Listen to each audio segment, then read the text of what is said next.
Hello नमस्कार, स्वागत आहे आपल्या सर्वांचं माझ्या यूट्यूब चॅनलमध्ये आणि एका नवीन व्हिडिओमध्ये। तर कसे आहात तुम्ही सगळे? मस्त आहात ना? मस्तच राहा। तरी आज मी माझी सकाळची सगळी कामं आवरली, देवपूजा झाली, नाश्ता झाला, कपडे वगैरे सगळं झालं होतं काम आणि नंतर मग स्वयंपाकाला मी सुरुवात केली।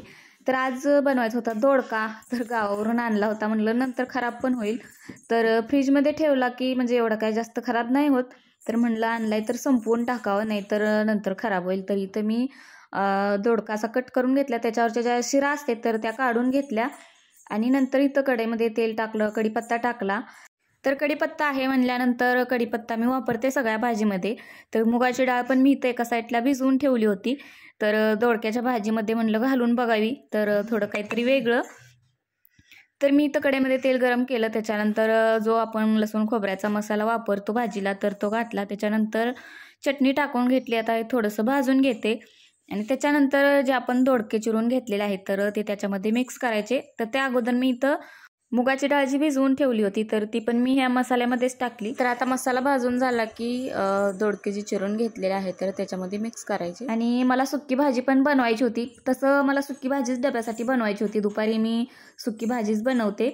तर यांना काही कोबीची भाजी आवडत नाही, मग त्यांच्यासाठी म्हणलं दोडका करायचा आणि हा मी संध्याकाळसहित केला। म्हणलं नंतर अजून संध्याकाळी कोणती भाजी करायची, तर मी दोडका करून घेतला। म्हणलं ह्यांच्यासाठी होईल पातळ भाजी, आता हे काही जेवण करायला घरीच येतात त्याच्यामुळं दोडक्याची पातळ भाजी केली आणि एका साईडला इकडं मी कोबीची भाजी बनवायला घेतली। तर कोबी मी अगोदरच चिरून ठेवला होता, त्याच्यानंतर त्याच्यामध्ये मिरची घातली। तर आता तुम्ही बघितलं असेल काय काय घातले मी, तर मी चपात्या तर अगोदरच बनवून घेतल्या होत्या। आता ह्याच्यामध्ये थोडंसं नमक टाकून घेते आणि नंतर शेंगदाण्याचं कूट पण मी ह्या भाजीमध्ये घालते आणि नंतर वरून शेंगदाण्याचं कूट पण घालून घेते। आता इकडे एका साईडला दोडका शिजतोय आणि इकडं कोबीची भाजी पण शिजते, तोपर्यंत भांडी जी पडली होती सगळी स्वयंपाकाची तर ती घासून घ्यायची होती। तर आता मी याच्यावरती झाकण ठेवून देते आणि तर त्याच्यामध्ये मी पाणी पण थोडंसं टाकून घेतले। जर पाणी नाही टाकलं तर एखाद्या वेळेस खाली पॅनला चिकटेल, त्याच्यामुळे मी थोडंसं पाणी टाकलं कोबी शिजायसाठी। तर चला आता भांडी जी आहेत तर ती सगळी घासून घेते। तर इकडं दोडका पण आता शिजत आला होता, तर आता हे पातेलं मी एक इथं भरून ठेवते खालच्या साईडला, कारण आमच्यात पाण्याचा प्रॉब्लेम खूप आहे, त्याच्यामुळं पाणी मी एक्स्ट्रा एखादं पातेलं असं भरून ठेवतेच त्याच्यामुळं।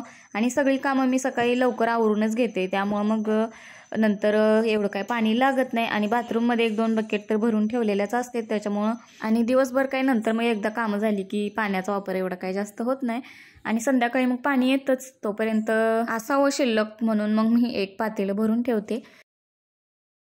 त्यानंतर इथं मी दुसऱ्या दिवशी व्हिडिओ शूट करायला घेतला आणि इथं मी ह्याला आपण काय म्हणतो, ह्याचं नाव काय मला माहीत नाही, तर आपण ह्याला कार्पेट म्हणूया। तर हे मी कट करायला घेतलं होतं आणि इथं जे देवाच्या खाली इथं थोडीशी जागा आहे तर इथं मला ते ठेवायचं होतं, कारण तिथं तेल वगैरे सांडलं की ते मग तेलाचे डाग त्याच्या खालच्या साईडला तिथं पडतात, त्याच्यामुळं मी इथं ते कट करून घेतलं। अगोदर पण मी एकदा ठेवलं होतं इथं, पण ते नंतर खराब झालं त्याच्यामुळं काढून टाकलं होतं मी। आणि नंतर घराला कलर पण द्यायचा होता चालू, त्याच्यामुळं मी काही नंतर तिथं ठेवलं नव्हतं। तर चला म्हणलं आज ठेवूया। आणि रोजची देवपूजा करताना तिथं मग तेल वगैरे एखाद्या वेळेस असं सांडल्यासारखं होतं, त्यामुळे त्याचे डाग नंतर पडतात, त्यामुळं मग आता मी तिथलं काढून ठेवलं सगळं सामान अगोदर आणि नंतर थोडंसं झाडून घेतलं आणि नंतर जे कट केलेलं आहे तर मी आता ठेवून घेते। आणि एका साईडला थोडंसं कमीच झालंय, कारण मी अंदाजे असं कट केलं होतं त्याच्यामुळं। तर आता इथं तुम्ही बघू शकता मी आता तिथं ठेवलंय आणि आता ह्याच्यावर सगळं सामान होतं तर ते आहे असं ठेवते। आणि तेलाची बॉटल वगैरे मी इथं ठेवते, कारण देवपूजा करायला तेल आरतीसाठी लागतं, तर मग सारखं किचनमधून जाऊन आणायला लागतं, त्यामुळं मग मी बॉटल इथंच ठेवली आहे। तर ही अलीकडची व्हाईट कलरची जी मूर्ती आहे गणपतीची, तर ती आता दुकानामधून ॲनिव्हर्सरी गिफ्ट आलेलं आहे, तर ती मी आता तिथंच ठेवले। आता मंदिरामध्ये तर काही एवढा जागा नाही आहे, त्याच्यामुळं तिथं खालच्या साईडलाच ठेवलंय। आणि ह्याला संध्याकाळी म्हणजे अंधार असतो तर त्यावेळेस त्याच्यामध्ये लाईट लागते आणि अंधार असल्यानंतरच ते दिसून येतं। तर आता हे सगळं सामान आहे तर मी देवाचं तिथं खाली ठेवलं, तर तुम्ही बघू शकता आता ठेवल्यानंतर पण छान दिसतंय। तर आता इथं राधाकृष्णाची जी मूर्ती आहे तर तिथं बासुरी मला आणायचे, म्हणजे तिथं बासुरी अगोदरची नव्हती तर दुसरी आणायला लागते। तर आता बघू तेवढी छोटी साईज मिळाली तर मग मी आणेन। आणि मोरपीस पण घरातच होते, कृष्ण जन्माष्टमीच्या वेळेस आणलेले, तर त्यातलं थोडासा कट करून मी मूर्तीच्या मागच्या साईडला असा लावलाय आणि दिसायला पण छान दिसतं. आणि त्यानंतर म्हणजे ही जी मिठाई आहे तर ही आपल्या महाराष्ट्रातून एक म्हणजे पुण्यातून एक माणूस आला होता घेऊन विकायसाठी.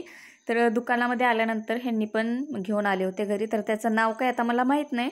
जर तुम्हाला नाव माहीत असेल तर कमेंट करून सांगा. चला तर आजचा व्हिडिओ मी इथं समाप्त करते. तर तुम्हाला व्हिडिओ कसा वाटला कमेंट करून सांगा. भेटूया उद्याच्या नवीन व्हिडिओमध्ये. तोपर्यंत सर्वांना bye bye, take care. Video पाहिल्याबद्दल थँक्यू.